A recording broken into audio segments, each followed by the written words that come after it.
Well, thank you everyone who is here. I am Marcy Reed with the Architects Foundation, and we're so happy to be hosting this event today with our friends from CODAworx. The Architects Foundation is the philanthropic partner of the American Institute of Architects, and our mission is to attract, inspire, and invest in the next generation design community to have positive impact in the world. CODAworx is the hub of the commissioned art economy and the premier resources for teams to find qualified artists, teams, subcontractors to create commissioned artworks. And these internationally acclaimed CODAawards, one of which we're going to be introduced to today, celebrate the projects that most successfully integrate commissioned art into interior, architectural, and public spaces. Normally, the CODAawards would be gracing the gallery walls of our home at the historic Octagon in Washington, D.C., but because of some maintenance issues we undertook during the pandemic, the museum is still closed, and we're so excited to be hosting this online again because we are reaching people from so many different places. So welcome, welcome. I'm going to turn things over to our president, Stephen Lewis, who is in Los Angeles with ZGF. He is a fellow in the American Institute of Architects as well as the National Organization of Minority Architects. And Stephen is going to get us started. Thank you, Marcy, and welcome to all of you. You're in for a real treat today. I'm pleased to serve as the current president of the Architects Foundation. And as Marcy mentioned, our mission is to attract, inspire, and invest in the next generation design community with an emphasis on diversity and inclusion. We're also stewards of a specific place of inspiration in Washington, D.C., the historic Octagon, where we have exhibited the CODAaward since 2016. So this is not new for us. But again, this format allows for this wonderful work to reach a greater, broader audience.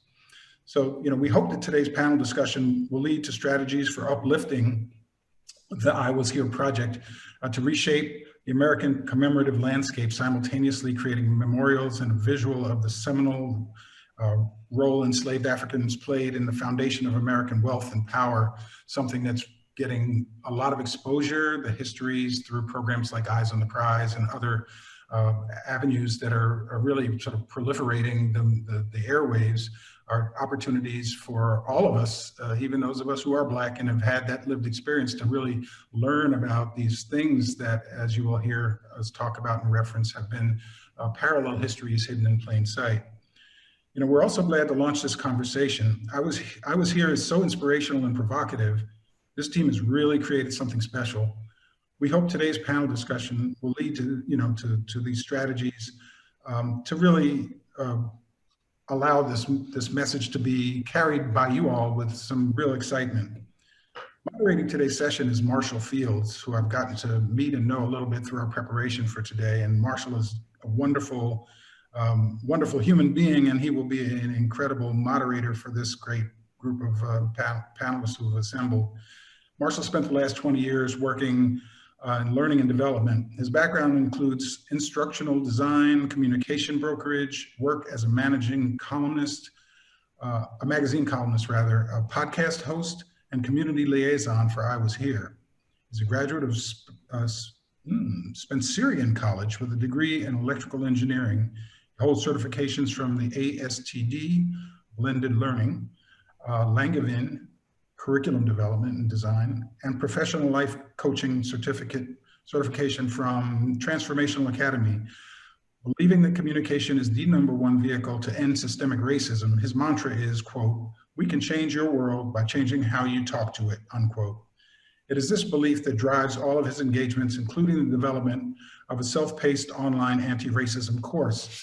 Now, you all know I was reading that, right? So you can't be mad because that was a mouthful and a whole lot. But in my own words, I'd just like to say, in this moment of racial reckoning or awakening that we find ourselves in, the I Was Here project brings into focus a people whose history has literally been hidden in plain sight. If these walls could talk, what would they tell us? Well, we're about to find out, because these walls are definitely talking to us. So with that, I'd just like to turn it over to our moderator, Marshall Fields.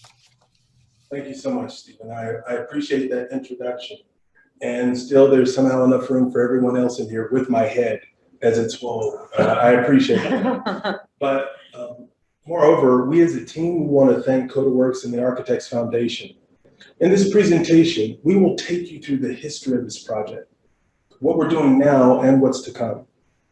The mission of this project is to reshape the American commemorative landscape, as Stephen said earlier.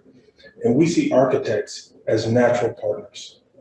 To repair the wound that enslavement created, it will take all of us.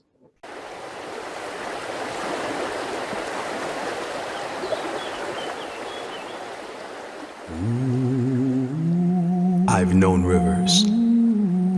I've known rivers ancient as the world and older than the flow of human blood in human veins. My soul has grown deep like the rivers. I bathe in the Euphrates when dawns were young. I built my hut near the Congo and it lulled me to sleep. I looked upon the Nile and raised the pyramids above it. I heard the singing of the Mississippi when Abe Lincoln went down to New Orleans, and I've seen its muddy bosom turn all golden in the sunset. I've known rivers, ancient, dusky rivers.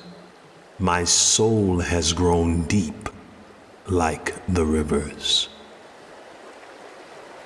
Where do I begin? How do I find my way home? How do I understand a language I have never been taught? Battered and bruised, but never broken. Jesus and his crown of thorns to bear the sins of man. For the Spirit is real and it dwells within me.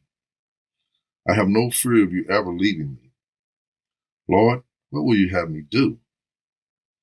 I stand here today to bless the ground that my ancestors stood on.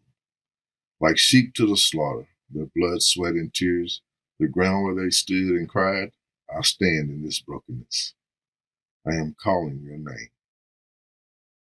Hello, I'm Daniel Ware, 2021 president of AIA Kentucky and principal architect at EOP Architects in Lexington, Kentucky. I've been working with the I Was Here project as an architect, looking critically into how the project is installed and working with our augmented reality team. The opportunity to create a visual for invisible history is one that is uniquely possible for architects and designers. In historic renovation or new construction, the integration of the ancestor spirit portraits tells the story of the foundation of wealth in America. The question we pose for you today, as we share the story of the I Was Here project, is how can we, as architects and designers, help to create a vision for a shared citizenship? How can we, as architects and designers, create a vision for a shared citizenship? There is a continuous shift in our industry to allow our built environment to reinforce the positive effects of nature, natural materials, and natural light, and how those materials and natural light, how they affect our mental health and spirit. These spirit images present an experience that is tied to the creation of buildings and is also tied to one's perception of our environment. These spirit images create memorials, they act as guardians, they allow for moments of reflection and can start conversations. How these images are printed, what they're printed on, how they are installed, how music is incorporated into the space to act simultaneously with these images are all very important to the experience of this project. As architects and designers, this poses an interesting challenge. The project inherently is about reshaping the American commemorative landscape. To translate that into an architectural language requires transparency, the use of rich color, visual texture, in creating a diaphanous image that calls to the spirits and the souls that are ever present in our built environment. Through augmented reality, the integration of these images and the music is more customizable to the space and to the exterior of buildings. Working to install permanent installations of these ancestor spirit images to attain equal effect opens a world of design possibilities. This project is about shaping the American commemorative landscape, and architects and designers' role is to physically realize these spirit images, to memorialize and honor the events that have shaped who we are and what our nation is at its core. I'm Marjorie Guyon, artist on the I Was Here project. We've been on a journey that began in 2016, starting as a vision of an African mother and child. This project has slowly developed into a broad collaboration, which continues to grow. Today, we want to share with you the parts and pieces of a project to shift the spirit of our country. And again, I'm Marshall Phillips, Community Liaison for I Was Here. The Ancestor Spirit portraits are a synthesis of 5 elements: photographic image, painting, geography, history, and poetic language. Embedded into each of the images are longitude and latitude from around the world, connecting viewers to the broader connections of the womb that enslavement created.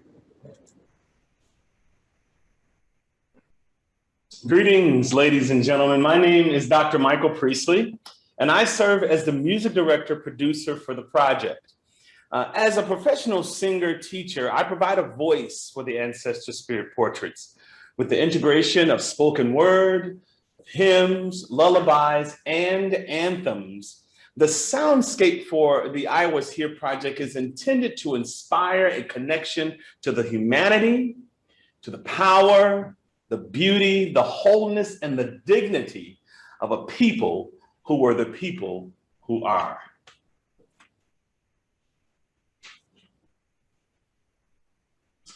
My name is Michael Baer. I'm the owner of Fusion Corp and Pivot, the 2 companies responsible for the augmented reality portion of this experience. Just a quick explanation. Most people are familiar with virtual reality. You have to have the headset and you're kind of tethered, and that's the experience that you can create. Augmented reality, on the other hand, uses your device through GPS, latitude, longitude. And AR actually allows us to scale the spirit portraits to larger than life images and landscapes. There's absolutely no limit to what we can accomplish, from historical views of buildings overlaid over current architecture, or physically placing virtual spirit figures wherever we desire. The excitement of this project is the experience of this project once it's installed. This adds an important layer to how we experience our built environment. It's about calling out to the past to take stock in the reality that existed when our historic buildings were constructed. How we design spaces to include ancestor spirit images can enhance our understanding by inspiring us to learn more about the history of our built environment and what forces were at play and the souls that constructed these buildings. The slave trade in the US touched every nook and cranny of this country. Those stories in many cases are lost to history, but alive and well in the details and structure of these buildings that were built by enslaved and formerly enslaved people.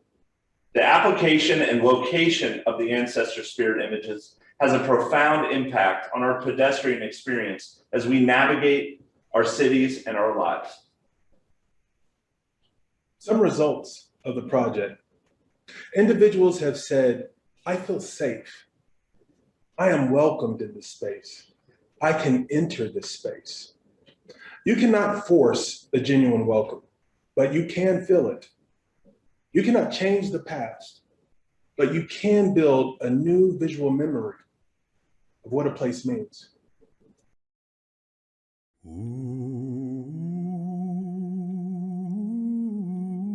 My studio is in the heart of downtown Lexington, Kentucky. It overlooks the largest auction block for the enslaved, west of the Alleghenies.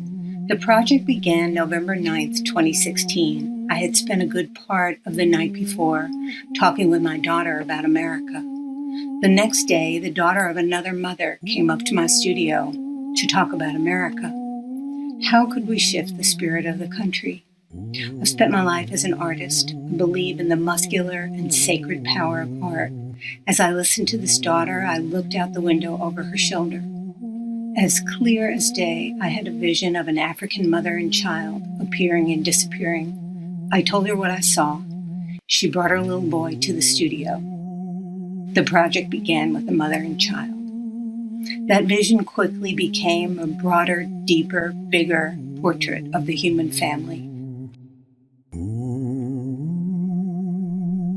There are so many stories we could tell you about the making of the project. Photographer Patrick Mitchell and I, the day before the photo shoot, trying to decide how we would make the women look timeless, how we came up with the idea of shawls, and how in the photo shoot, everyone ended up wearing a shawl, a protection from what we were asking them to conjure, a shelter.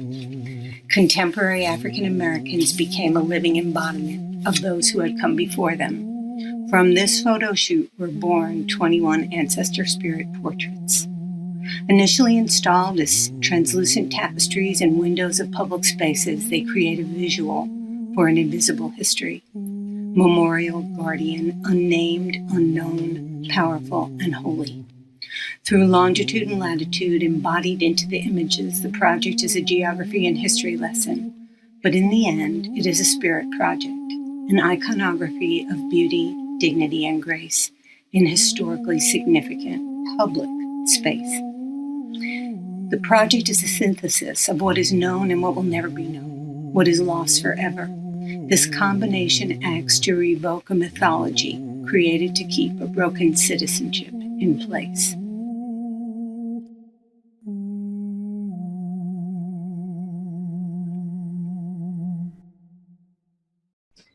We say that this is a spirit project because the coincidences that continue to occur are impossible to explain in any other way. We're presenting to you today because of a partnership between CODAworx and the Architects Foundation. As you all know, the headquarters of the Architects Foundation is the Octagon Museum. The Octagon was built by the enslaved. The Architects Foundation are undertaking an effort to reveal parallel histories hidden in plain sight. Through the I Was Here project, the presence of the ancestor spirits are brought into the building.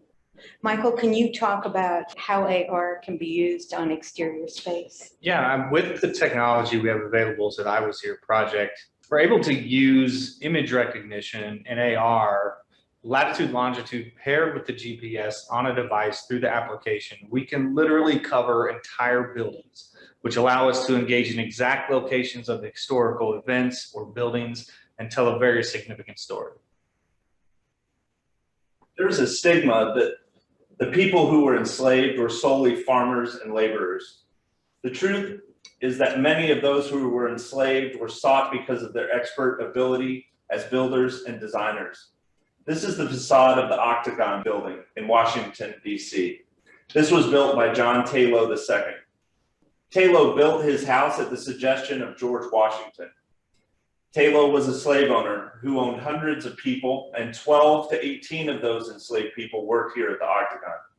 The Taylor family wintered in this building from its completion in 1801 to 1815. And Mrs. Taylor lived here full-time following her husband's death in 1815 until her death in 1855. The architect was William Thornton. Has had a profound impact on our built environment. And I would encourage everyone with us today to learn more about the historic stock of buildings and how and when those buildings were built and who they were built by. This project calls to light these stories and this history. The presence of the ancestor spirits and the music bring with it an opportunity to reflect on the history that got us to this point today. This opens up the opportunity to design spaces that promote a shared citizenship. As people navigate these spaces that we design, we can inspire conversation between those who would have otherwise not engaged and provide spaces to be together safely, spaces to engage and experience our collective culture. Shared citizenship between you and me and others. The musical soundscape heard on the exterior spaces allows for this shared citizenship to become a reality. It brings power of music to the streets. Often we think of this music as only accessible in a concert hall or on the operatic stage. Through the AR experience, this changes this location and it makes the spirit that the music invokes more accessible. And not to be lost even on the historical significance of latitude, longitude within this project, by using the AR wayfinding, we're quite literally able to direct people on a tour of sites and different landscapes from one location to the next, just leading people on a historical journey. But then once we bring in the visuals and the music and the history, we're able to virtually and emotionally touch all senses.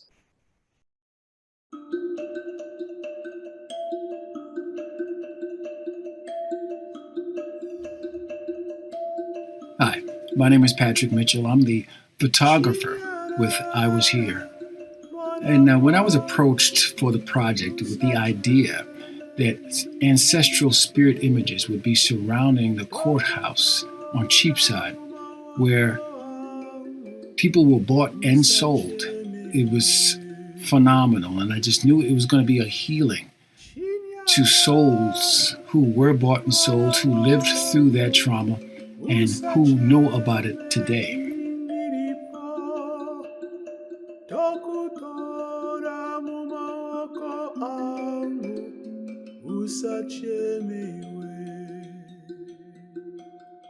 I Was Here gives us an opportunity to share our history in an honest and poignant way, and to allow us to join with fellow citizens, our guests, even strangers, in a way that unites us through a shared citizenship.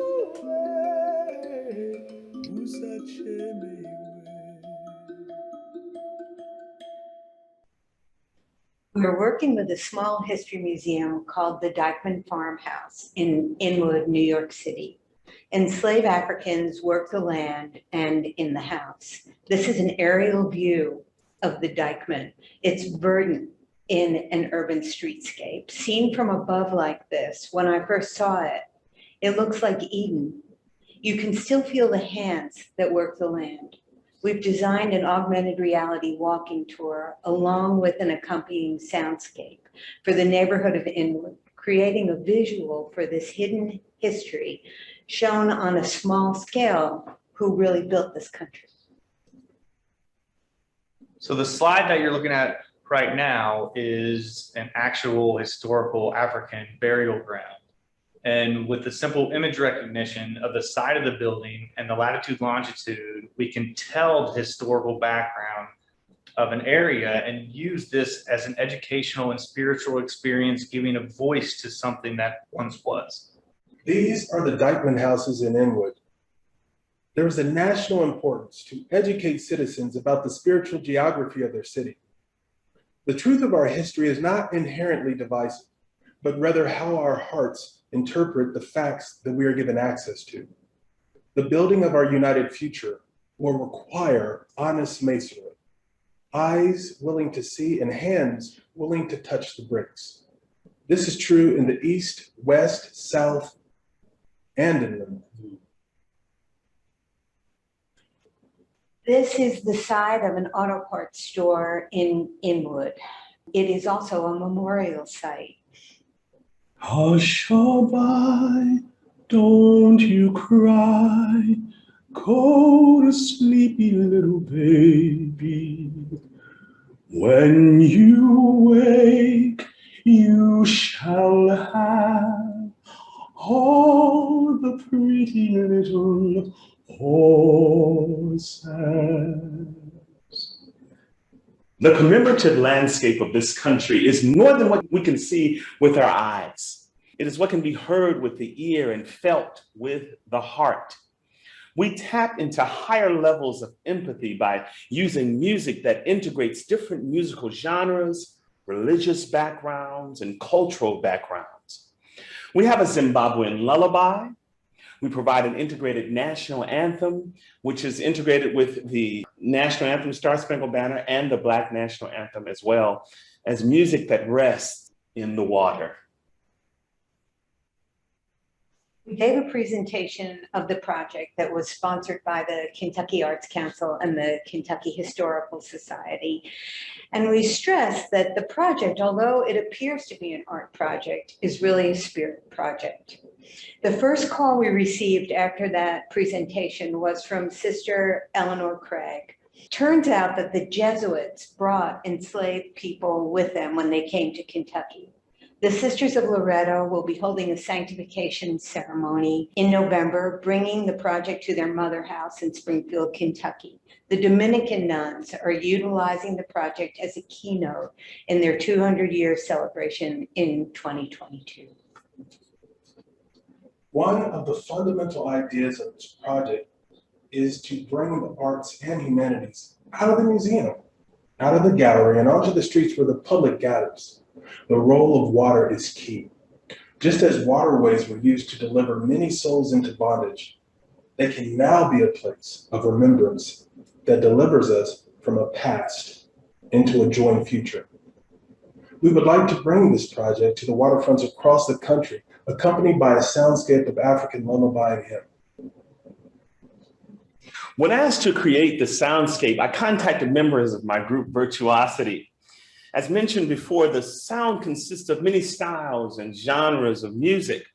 With this in mind, I created an outline of the main group of pieces, and for the solo numbers, I asked each soloist to search their spirit while looking at the ancestor spirit portraits and feel how they speak to them. From that, we were able to add 6 solo songs to the soundscape that captured the humanity of those who were enslaved and tie that humanity to those who are here today. This is a spirit project, folks, and it is so important to me to search my own spirit and give those involved to search theirs. The importance of our river system in this project is critical in understanding the reality that existed in our country during the time of slavery. These rivers were traveled and crossed. Those areas on the river banks and in the water are opportunities to introduce this project, to identify locations, to change our environment, to enhance interaction and experience, and a way to educate. The application of these ancestor spirit images requires us as designers to think about materials, how to design with a spirit present, to bring that spirit to life as it has always been there and is ever present. How one engages, sees, experiences these images in a moment of realization. These are opportunities for designers to tell a story that no one else can. It's exciting to think about how this project can be present in a natural landscape as well as in the built environment. It is just as much about what is not built as it is about what is built. So much of our history has been erased and now is coming back in these spirits. This project brings light to these stories. Fix me for Many people ask, what do architects do? Part of what we do is to educate our clients and communities about how the design of our built environment can positively impact our lives. The I Was Here project starts the conversation on the topic of the built environment and the role our built environment has in our history. We have developed an augmented reality experience of the ancestor spirit images and the music to allow one to reflect on what role our buildings have played in the days of slavery and post-slavery. This is our history, and we all need to experience this.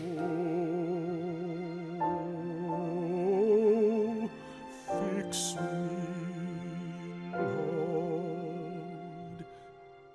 Fix me, Jesus. I Was Here is a visual manifestation of humanity. Our very citizenship and how we share it is contingent upon our ability to see one another. It is a window of opportunity to focus on the spirit of a nation that connects us. A vision of America can be seen when children of different races play together. It is the same spirit that walked along the Trail of Tears. It is the same spirit that was sold on auction blocks. It is the same spirit that I Was Here represents when you can see yourself in your fellow citizens who may not look like you or have your past. But our citizenship, our future, is ours to share. Bringing voice into the stadium. Sports stadiums are places where diverse cultures readily put aside differences to support a common team. Go Cubs, Our citizenship, if shared, can become a team we all support in the Stadium of Life. In collaboration with Ron Wilbur, I arranged a blended anthem that consists of the Star-Spangled Banner, as I mentioned before, and the Black National Anthem, Lift Every Voice and Sing. We premiered this anthem for the first time ever this past Saturday at the Lexington Legends baseball game, and it was received with thunderous applause, tears, and a renewed sense of pride in our country. It is in these bold steps that we express our shared citizenship and reshape the commemorative landscape of America. In architecture, there is an embodied energy in all buildings. This is the effort that has taken place to build the structure, the details, the walls, the facades, the interiors. There is a deeper story of the dynamic social reality that was taking place during the development of the United States. We look at the juxtaposition of the spirit images with the built environment. I Was Here is continuing the conversation about our nation's history, and specifically our history as represented in our built environment. Many people ask us, what do architects do? Our involvement in the I Was Here project has allowed us to define what architects do on a daily basis. We have the responsibility to know who built our buildings and to understand the dynamic reality that existed when these buildings were erected. How do we engage different corporate clients, property owners to incorporate this project? This is a backdrop of history for them to reflect on a reality that is ever present. This reshapes the American Commemorative Landscape. This is a post on a wall. This is a new physical form of social media where we can experience this all together. When our country was founded, the word house was included in our public buildings to reinforce that our country is our home. This was not and has not been the reality for a large part of our population. This is an opportunity to move the country towards being a real home, a citizenship that is shared and free of fear. Architects have the trust of property and business owners, corporate and private, to reshape the exterior and interior spaces. Places of public service commonly have the word, as Daniel said, house added to them. Three of the most common are schoolhouse, White House, and courthouse. What is a house? And furthermore, what is a home? Our shared humanity requires that we ensure the aforementioned houses are homes to all of our citizens. Fix me, Jesus, fix me. Make a wish on me, America. I'm a twinkling star. You can make a wish on me, America. America, you tried to destroy the ground where I could grow and prosper and conjure on my own. I was here. Here I am out of nothing, conjured up out of nothing. I want the whole world to see. My twinkling star is shining brighter than ever. Make a wish on me, America.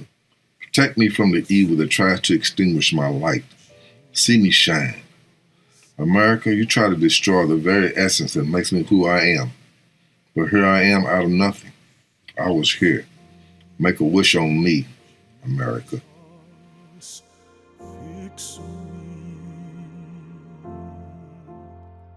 The heat of a forest fire creates a condition. There are certain seeds which can only be triggered by extreme heat to break open and grow. In today's conditions, at this time in our world and in our country, I Was Here is a seed opening.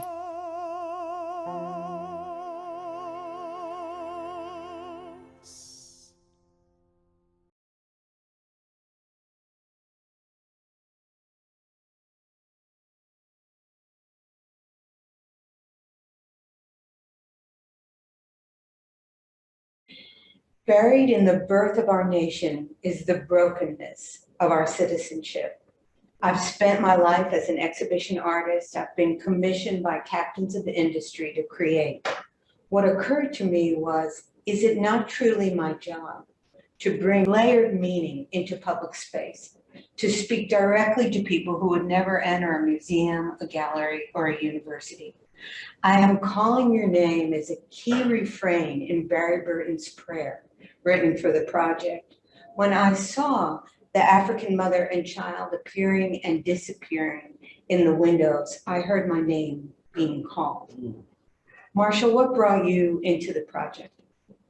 Well, initially, Patrick Mitchell, the photographer, he and I had stage acted and been in theater together. He was much better than I am, still is. But, you know, he said, I've got this project that I'm working on with someone and I think you might like it. And so I went to the studio, I auditioned, I was selected, and the more and more I stayed involved, the more and more I realized that, okay, it's great to start as a model, but I've got to be involved.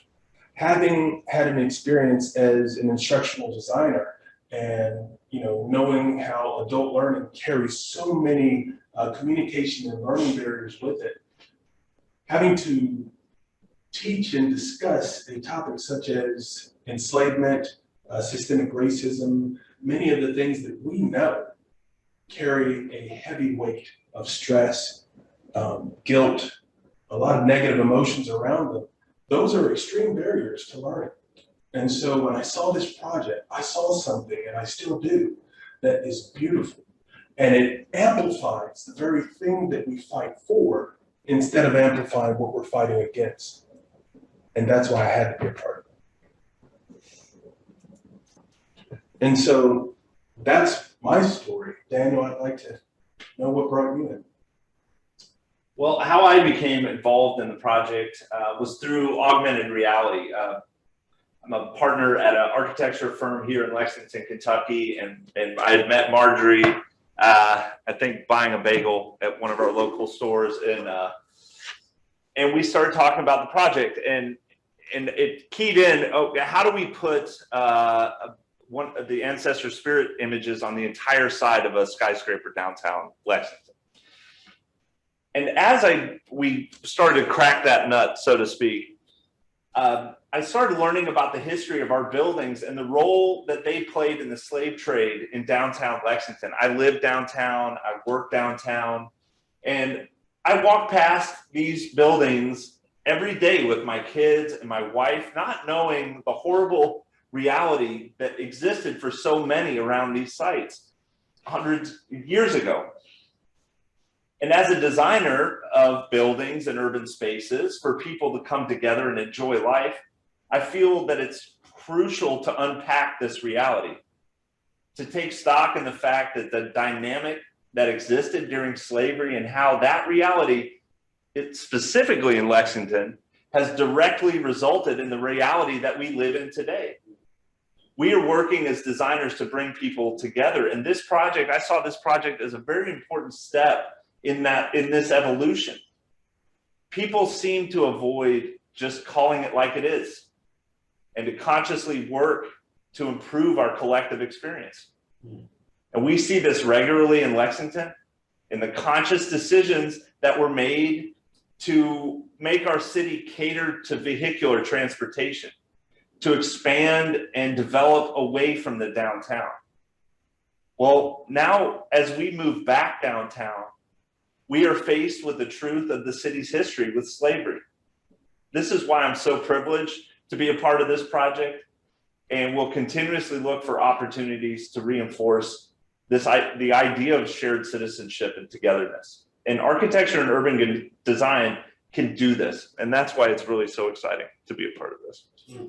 Awesome. So, Dr. Priestley, what brought you in? Not that anybody would ever doubt your passion. I know you can hear it, folks. But please share.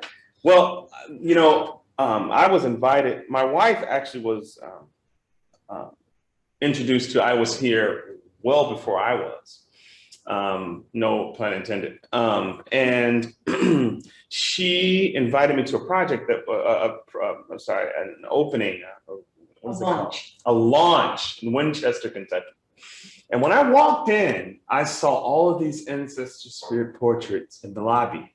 And one was right in front of me with lights that was like coming from above it. And it had words on it. And when I looked at the words, I heard music and I heard someone reciting what those words were. And as a result, I'm like, this thing needs music. It needs, like, these ancestor spirit portraits need to speak in some type of way. And that was in my mind, folks. But Miss Marjorie Guyon took it from the mind to the reality. And very similar to Daniel, I was walking down the street and I said, hey, wait a minute, aren't you Michael Priestley? Yes, I am. And so it was history. You know, the ancestor spirit portraits, all 21 of them speak for themselves. And I count it as an honor and a privilege to give them the voice, give them an additional voice, a voice of familiarity to some people, and the voice that I think, and we all think as a team, is crucial in bringing us together as a country. Michael Bear. Well, I guess what's funny is that as a spirit, I was a part of this project in spirit even before I knew it. And so, you know, we had been building this software for like 4 years, and we had installations all over the country. And we had worked with Mary Quinn at Visit Lex and did this cool augmented reality wayfinding tour. And we turned the Abraham Lincoln mural and he started talking to you and telling about history. And then next thing you know, Marjorie, whose name comes up in all of these conversations, is she starts talking to Mary Quinn, and Mary Quinn's like, oh my gosh, you need to talk to this guy, and it's history from there. And then you get to meet the passion, you know, obviously of Daniel and Marshall and Dr. Priestley. Marjorie is our leader here. And so, you know, all of those things together, what it invokes is, you know, even thinking of it from a technology side, it's integrations, like how do things integrate together? And what this project does is it integrates, you know, history, architecture, technology, song, and education. And when you do that, you know, it's meant to open your eyes, and it's meant for you to listen, and it's meant for you to share. And hopefully by sharing this project, the I Was Here project, everyone shares in the same passion, and everyone shares in the willingness to tell the story. As architects and designers, many of you on this call, we can play a pivotal role in shaping a shared citizenship. This is about changing the American commemorative landscape, and that ancestor spirit images have a place in all spaces around our nation. So think of where those spirit images speak to you. Where do they pop up? We've mentioned that slavery has touched every nook and cranny of this country. Ask you to do some history, look into this, and you will see these images pop up. That's what was so amazing for me when I first started to experience this project. Think of the projects you're currently engaged in: libraries, hospitals, fast food restaurants, sports stadiums, office buildings, civic buildings. This experience is realized through physical installations, through augmented reality. We experience architecture by feeling the environment. I Was Here adds a very important layer of understanding through experience that gives us an opportunity to move forward towards the future of a shared citizenship. Communities of understanding, building cities that empower our citizenship.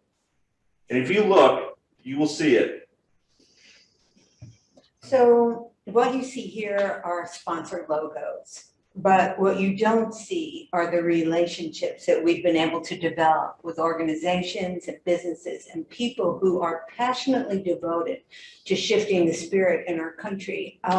I want to say here, first of all, to Mary Quinn Raymer, Visit Lex was the very first sponsor of this project, and to Cindy Dees at Wells Fargo, and Nicole Carroll, who introduced me to CODAworx, and Tony Sykes, and now the Architects Foundation. Marcy and Stephen Lewis, we are so grateful to you, and we just feel blessed to be able to work with you. Well, Marjorie, it's definitely our pleasure. A project like this is so much larger than any of us as individuals. It has great potency when those of us who have some knowledge through our own lived experiences and our own parents, grandparents, ancestors of this path, this hundreds of years long journey that we've been on, are learning and feeling emboldened to claim that story, to claim that narrative, but in a way that elevates the whole American cultural legacy landscape. We are an inextricable part of it that has been suppressed for reasons of practicality over the centuries and is now forced its way out of the box. And this is just a way to say that it's not all about sorrow and fear of punitive damage. This is a way of elevating the stories and helping to round out our understanding of how we got to be the great nation we supposedly are and hopefully are. And that'll be determined in this next frame of our current, experience, whether we can live up to the ideals and principles that we hold up, or whether the struggle will continue. I like to say when you hook a tuna and it starts swimming toward the boat, you got to reel in as hard as you can, and you guys are about to land a big one here, so. Well, we thank you so much, Stephen, for saying that. And, here's our contact information as well as the I Was Here website. We invite you to work with us and to help reshape the built environment of our country and of our world. But it has been a pleasure to be able to share this time. And we thank every single one of you for the expertise that will be lended to help shift the spirit of this country, because we are all in it together, and all of our expertise needs to be brought. It's all hands on deck.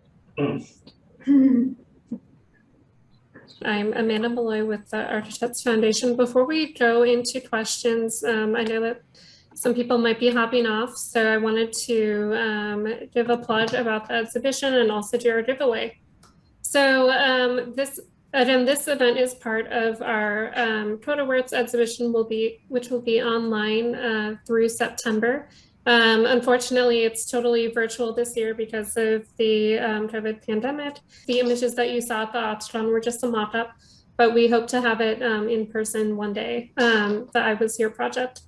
So our next event for the CODAaward exhibition will be on July 22nd, so please stay tuned for more details. And I'll also drop in ways to support the Octagon and the I Was Here project as well.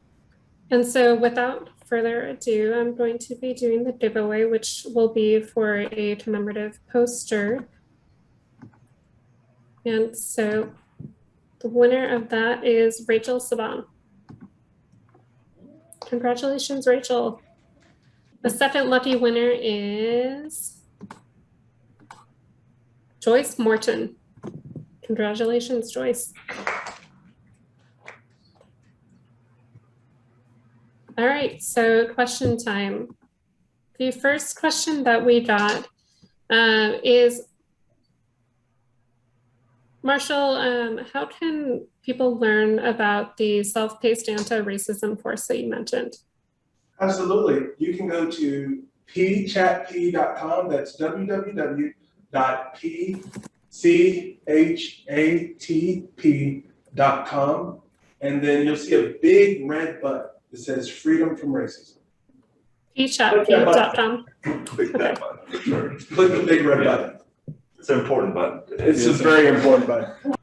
All right. Sorry, I'm trying to not click that red button while I'm asking more questions. So we got a question from Maps Rabel. How are the images projected or applied onto surfaces? So I think that's probably a question for me. Unless anybody else wants. So what the software does is it kind of uses a series of fallbacks. So the very first fallback is what we do is we take pictures of the image that we wanted to actually display the media content on. So what we would have to do is we need to take it in different with different shadows, with sunlight at nighttime, with light shining on it, and then we upload those into the back end of our software. Our software then learns and recognizes each one of those images. Then paired with that, the secondary fallback is it uses the latitude and longitude of your device to make sure that you are the correct device, you are looking at that correct image at that point in time, then takes the media from the media library that we load into the back end, whether it's an image, whether it's song, whether it's one part of a historical tour, and then it displays and plays that image. If you are actually on a walking tour, the application will then automatically put you into the AR wayfinding mode where you just point your phone in the direction and there's a big giant bubble that you walk to, and that's the next part of the tour. But that's kind of a long story short. I read that question in a different way. If we're applying the images to the surfaces of buildings or to metal plates, that image can actually be CNC cut out of metal. It could be protected in between two layers of glass. It could be printed on a panel that is allowed to weather a little bit. I mean, there's there's such a history tied to this project that could be exciting as well. So and one other thing that I can say to that is we've printed the images on translucent tapestries. So for places like a rotunda, they can be suspended. They're very lightweight, and we can go up to 60 by 16 feet. So there's so many different ways, just depending on what the space looks like. Aluminum panels, glass etchings. Yes. Yeah, so I mean, there really isn't a limit. but that transparent quality, that rich color, the visual texture, I mean, that's where a lot you get creative. And I like the technique of utilizing aging surfaces, because the rust in different colors that can contrast, that's just me though. Yeah, I'm with you. So those are all the questions that I've gotten. Megan, are there any other questions? Not that I can see. Oh, if you don't mind, as a panelist, I feel that I can ask a question of the folks that are here. So my question would be, I'm just curious to know what projects, if any, that you are really passionate about in your space are you currently working on? I would love to see some of those in the chat that I can now see, so I can read whatever they say. But I would just, if there's a project that you're working on right now that you're really passionate about, I would love to see that in the chat. Yeah, I'll chime in real quick. I'm working with the group in Anniston, Alabama on the Freedom Riders Training Institute, which is being led and guided by Charles Person, who is on the bus that made it to Birmingham that was attacked by Bull Connor's mob. And we have a physical home, a series of 3 existing buildings that have been donated to become the physical home of the Institute. And we've just been talking about, there's going to be a several-year fundraising program to get the budget together. But in the meantime, there's a front room with large windows visible from that front room interior is visible from the street. And the idea was to use that wall, the back wall of that space, to project images. So you guys, you got your hooks into me, I got my hooks into you now. So we're gonna figure this one out. Yeah, that sounds wonderful. Absolutely. Well, I'll just say this, that from the very beginning, what we've known is that it really is going to take all of us.